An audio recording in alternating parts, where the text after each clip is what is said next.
रेगिस्तान के बीचों बीच जमीन के कई फीट नीचे एक ऐसी जेल बनाई गई थी जहां से भागना नामुमकिन माना जाता था।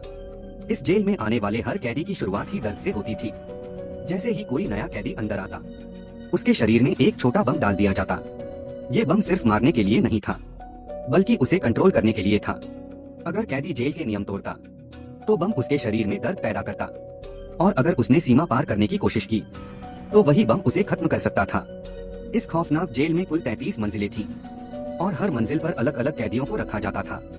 इसी जेल में आता है जॉन, जिसे 31 साल की सजा मिली थी।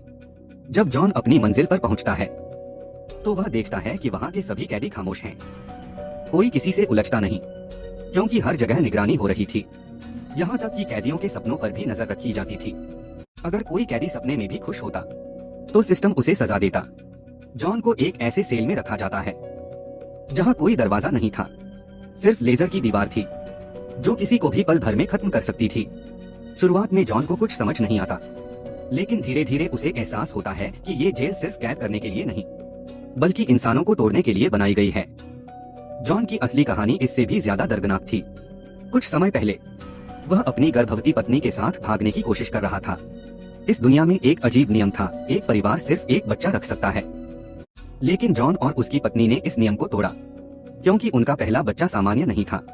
इसलिए उन्होंने दूसरा बच्चा करने का फैसला लिया, और यही उनकी सबसे बड़ी गलती बन गई। भागते समय जॉन ने खुद को कुर्बान कर दिया ताकि उसकी पत्नी बच सके। उसे पकड़ लिया गया और इस खतरनाक जेल में डाल दिया गया। जेल के अंदर एक दिन जॉन देखता है कि कुछ कैदी एक कमजोर लड़के को परेशान कर रहे हैं।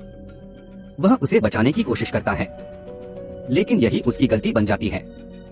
सिस्टम तुरंत इस हरकत को पकड़ लेता है और जॉन को सजा दी जाती है। उसे इतना टॉर्चर किया जाता है कि उसका शरीर और दिमाग दोनों जवाब देने लगते हैं।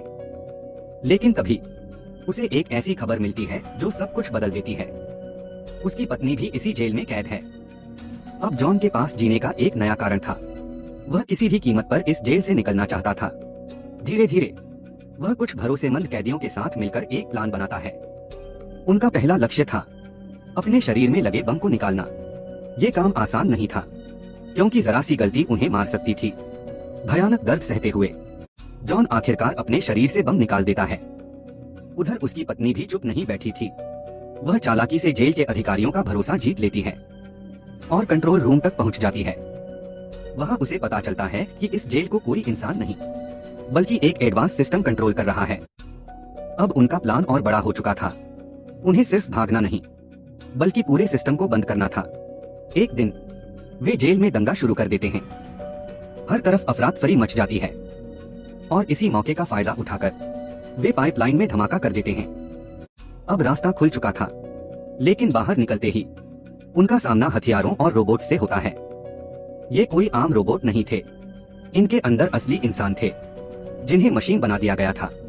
जॉन डरता नहीं, वह एक रोबोट से हथियार छीन लेता है और पूरी ताकत से लड़ाई शुरू कर देता है। उधर उसके साथी कंट्रोल रूम तक पहुंच जाते हैं और सिस्टम को बंद करने की कोशिश करते हैं, लेकिन सिस्टम इतना आसान नहीं था। एक एक करके उसके साथी मारे जाते हैं। आखिर में अपनी जान दांव पर लगाकर वे सिस्टम को क्रैश कर देते हैं। जैसे ही सिस्टम बंद होता है, पूरा जेल नियंत्रण से बाहर हो जाता है।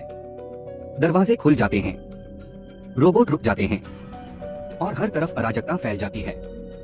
जॉन भागते हुए ऑपरेशन रूम तक पहुंचता है, जहां उसकी पत्नी को मजबूर किया जा रहा था कि वह अपने बच्चे को खो दे। लेकिन इस बार जॉन देर नहीं करता। वह अपनी पत्नी को बचा लेता है और दोनों वहां से भाग निकलते हैं। आखिरकार वे जेल से बाहर निकलने में सफल हो जाते हैं। वे एक गाड़ी लेकर दूर निकल जाते हैं। सब कुछ ठीक लग रहा था, लेकिन अचानक गाड़ी अपने आप चलने लगती है। उन्हें समझ आ जाता है खतरा अभी खत्म नहीं हुआ है। गाड़ी तेजी से उनकी तरफ आती है। जॉन अपनी आखिरी ताकत से गोली चलाता है और गाड़ी टकराकर खत्म हो जाती है। चारों तरफ सन्नाटा छा जाता है। जॉन को लगता है कि सब कुछ खत्म हो गया, लेकिन तभी एक बच्चे के रोने की आवाज सुनाई देती है। जॉन की आंखों में आंसू आ जाते हैं, क्योंकि इतने दर्द, संघर्ष और लड़ाई के बाद आखिरकार उसका बच्चा जिंदा है। यह कहानी सिर्फ एक जेल से भागने की नहीं थी, बल्कि उम्मीद, हिम्मत और इंसानियत की थी। जहां हर चीज छीन ली जाती है। वहां भी अगर इंसान उम्मीद ना छोड़े तो वह हर सिस्टम को हरा सकता है।